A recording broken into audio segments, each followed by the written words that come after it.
Morning student. तो आज हम 10th class history 5 lesson age of industrialisation जो पार्ट है industrialisation in the colonies. Industrialisation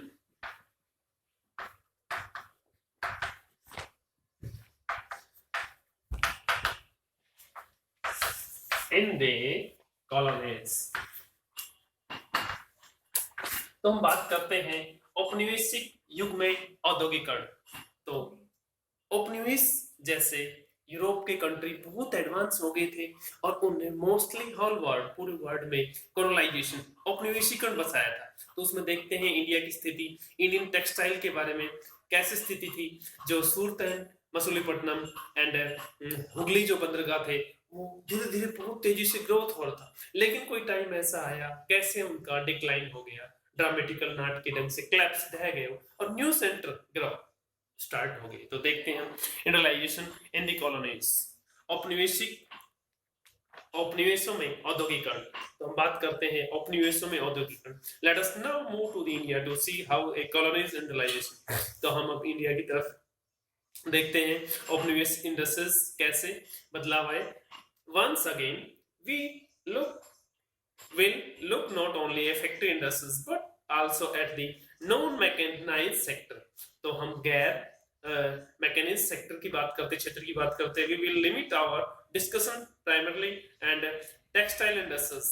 तो देखो हम चर्चा कर रहे हैं, तो टॉपिक है the age of Indian textile। The age of Indian textile। तो हम बात करते हैं भारतीय कपड़े का युग की बात करते हैं। तो इंडियन जो टेक्सटाइल था बहुत ही मलमल, महीन, कोर्स, बहुत ही फेमस था वर्ल्ड में। ब्रिटेन की जो क्वीन थी वो भी इंडियन कपड़े से अपना परिधान करती थी। तो हम बात करते हैं एज ऑफ इंडियन टेक्सटाइल, भारतीय कपड़े का युग। Before the age of machine industries, silk cotton goods from India dominated the international market in textile. अगर हम बात करते हैं अंतरराष्ट्रीय बाजार में, तो भारतीय कपड़े का वर्चस्व था जी। मशीन इंडस्ट्रीज, हैंडमेड की बात करते हैं, प्रोटोनिलाइजेशन जैसे हमने प्रीवियस पार्ट में पढ़ा था, आदि उद्योग। जब इंडस्ट्रीज नहीं थी तो सिल्क कॉटन सभी इंडिया का डोमिनेटेड था इंटरनेशनल मार्केट में टेक्सटाइल कपड़े में। कोर्स कॉटन, मोटा जो कपास था वह and produce in many countries, अनेक देशों में जाता था। बट द फाइनर वैरायटी, जो महीन जो वैरायटी थी, कम फ्रॉम इंडिया और इंडिया से जाती थी। And American and Persian merchant, America के और फारसी के जो मर्चेंट थे, and good from the Punjab to Afghanistan, eastern Persia and central Asia से होके जाते थे। बेल्स ऑफ द फाइन, जो महीन जो टेक्सटाइल था, and carried on the camel back, yes, ऊंट की जो पीठ के ऊपर लेके जाते थे, via north west frontier, yes, उत्तर पश्चिमी जो बाउंड्री थी through the mountain pass across desert, yes, रेगिस्तान है या पर्वतीय क्षेत्र है जो हिंदुकुश माउंटेन, उधर से जाते थे। वाइब्रेंट सी मार्ग, जो ट्रेड था ऑपरेटेड, हलता फुलता जो मार्ग था व्यापारिक।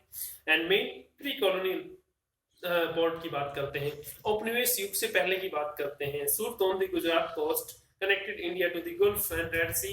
हम बात करते हैं वेस्टर्न कोस्ट, वेस्टर्न कोस्ट में जो सूरत था गुजरात में, तो अरेबियन सी एंड रेड सी होके, और जो पश्चिमी जो एशिया है या यूरोप है एंड अफ्रीका, वहां पे व्यापार होता था। Masulipatnam on the Coromandel coast, अगर हम मसूलीपट्टनम की बात करते हैं तो कोरोमंडल जो कोस्ट इंडिया का जो साउथर्न पार्ट है, कोरोमंडल कोस्ट, तो इधर मसूलीपट्टनम एंड जो red sea, Masulipatnam, Coromandel coast and Hooghly in Bengal है trade link with the south east Asian port, yes, दक्षिणी पूर्वी जो एशिया के जो बंदरगाह थे वहां लिंक था। हुगली वेस्ट बंगाल के पास है हुगली, वहां से भी काफी लिंक थे।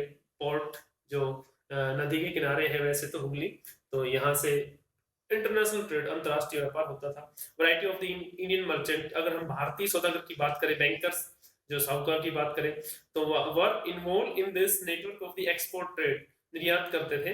फाइनेंसिंग प्रोडक्शन, वित्तीय उत्पादन, and carried good and supplying export, yes, supply करते थे और वस्तुओं को बाइंग एंड सेलिंग, खरीद फरोख्त का काम करते थे। Supply merchant link the port town and the inland region and they give advance to the weavers, yes जो बुनकर था उसको पेशगी की रकम देते थे, एडवांस देते थे, and produce the woven cloth और अपने लिए कपड़ा का ऑर्डर देते थे और तैयार करवाते थे फ्रॉम वेविंग विलेज, जो बुनकर के जो गांव थे, carried the supply to the port, और वहां से फिर बंदरगाह तक लेके आते थे supply. At the port big shippers, और बड़ी बड़ी जो पोर्ट था वहां पे शिप खड़ी रहती थी।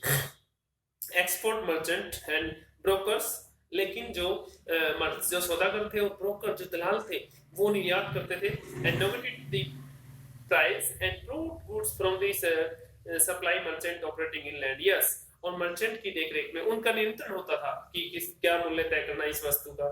Bye the 1750 the network control the Indian merchant was breaking down, yes 1750 के आसपास भारतीय सौदागर का जो टूट चुका था नियंत्रण भारतीय मर्चेंट का। यूरोपियन कंपनी थी ग्रेजुअली गेन पावर, बढ़ती जा रही थी ताकत, and first scaling of the variety of the connections from the local court, यह स्थानीय दरबार में भी काफी उसकी पहुंच हो गई थी और उसकी पावर बढ़ती जा रही थी औपनिवेशिक सरकार की। Then the monopoly right to trade, और उनको एक अधिकार मिल गया व्यापार का, means tax free. This result in the decline of the old port Surat and Hooghly, and which local merchant and operated, yes और सूरत और जो हुगली पोर्ट थे वो कमजोर पड़ गए, and export from the port fall dramatically, नाटकीय ढंग से गिर गए, and credit that financial the earlier trade began dying up, और कर्जे से व्यापार जो चलता था वो बहुत ही मतलब ज्यादा कर्जा हो गया जो ट्रेडर्स थे सूरत और हुगली में। तो कैसे हम बात करते हैं कैसे डिक्लाइन हो गया इनका, और न्यू जो पोर्ट थे वो कैसे उनका आना हुआ। लोकल बैंकर स्लोली वेंट बैंकरुप्ट, स्थानीय जो साहूकार थे मर्चेंट थे वो दिवालिया हो गए, मींस कर्जदार हो गए। और in the last year of the 17th century gross value of the trade and Surat has been 16 million, 1.6 crore व्यापार होता था, लेकिन हम 1740 की बात करते हैं, स्लैम गिर गया और 3 मिलियन ओनली फॉर 30 लाख रह गया सूरत का। तो while सूरत एंड हुगली देखिए कमजोर पड़ गई, एंड बॉम्बे कलकत्ता एंड चेन्नई वगैरह ग्रो हो गए, उदय हो गया, नया पोर्ट आ गई, मींस ओल्ड पोर्ट है गए और नए पोर्ट कैसे आए। They shift from the old port to grow once was a indicator of the growth of colonial power, yes क्योंकि बढ़ती जा रही थी औपनिवेशिक जो गवर्नमेंट थी उसकी ताकत बढ़ती जा रही थी। तो through the new port come of the control by European company, yes नए पोर्ट जो थे कलकत्ता चेन्नई एंड बॉम्बे उन पे नियंत्रण हो गया औपनिवेशिक गवर्नमेंट का, and carried on the European ships, और यूरोपियन शिप्स के द्वारा व्यापार होता था। And old trading house collapse, और पुराने जो व्यापारिक जो हाउस थे वो गिर गए, and those wanted they survive the no operated with the network shape of the European trading company.